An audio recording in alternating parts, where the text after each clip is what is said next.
Bonjour à toutes et à tous, bienvenue dans ce nouveau format qui sera dédié à la présentation de nos outils numériques et notamment de notre académie.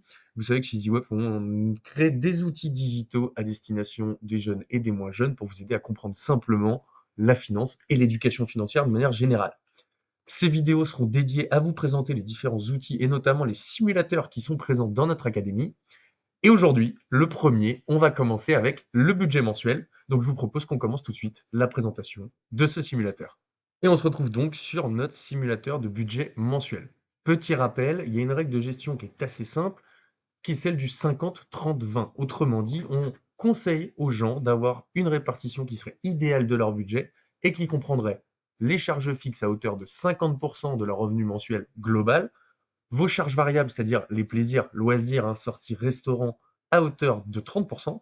Et puis, dans le meilleur des mondes, une épargne qui serait de 20% et qui vous permettrait de commencer à constituer une épargne de sécurité et à préparer vos projets futurs. Donc, dans notre cas, vous venez ici remplir les informations vous concernant. Imaginons que vous ayez un salaire de 2 000 euros par mois. Vous avez ensuite vos charges fixes, moi dans mon cas, qui sont à peu près de 920 euros concernant loyer, euh, nourriture et transport. Vous retrouvez ensuite vos charges variables. Alors, comme son nom l'indique, en fonction des mois, ça peut évoluer, mais vous savez que vous avez à peu près une moyenne, donc vous adaptez en fonction de cette moyenne. Et votre épargne mensuelle, eh bien, il n'y a que vous qui connaissez le montant. Vous calculez ensuite le budget et là, vous allez obtenir donc une répartition de vos dépenses. Moi, on voit que j'ai 46% de charges fixes par rapport à cette règle de 50%, donc c'est un tout petit peu mieux. Les charges variables, 32,5 et par contre, l'épargne, 7,5. Qu'est-ce qu'on constate finalement sur cette analyse? C'est que j'ai un solde mensuel de 280 euros. Autrement dit, soit il me reste 280 euros sur mon compte à la fin du mois, soit j'ai pas rempli correctement les informations.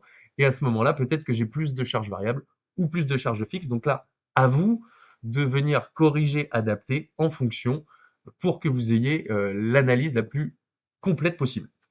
Vous verrez, et je vous ferai une vidéo dans ce sens, on va rajouter des petites fonctionnalités en dessous pour venir vous aider à modifier justement cette répartition en vous donnant des tips et des liens pour avoir accès, j'ai envie de dire, à des fonctionnalités qui permettent de venir corriger, modifier la répartition de votre budget. Voilà pour notre simulateur de budget mensuel. J'espère que cette vidéo vous a plu et je vous dis à très vite sur une nouvelle vidéo pour vous présenter nos prochains simulateurs.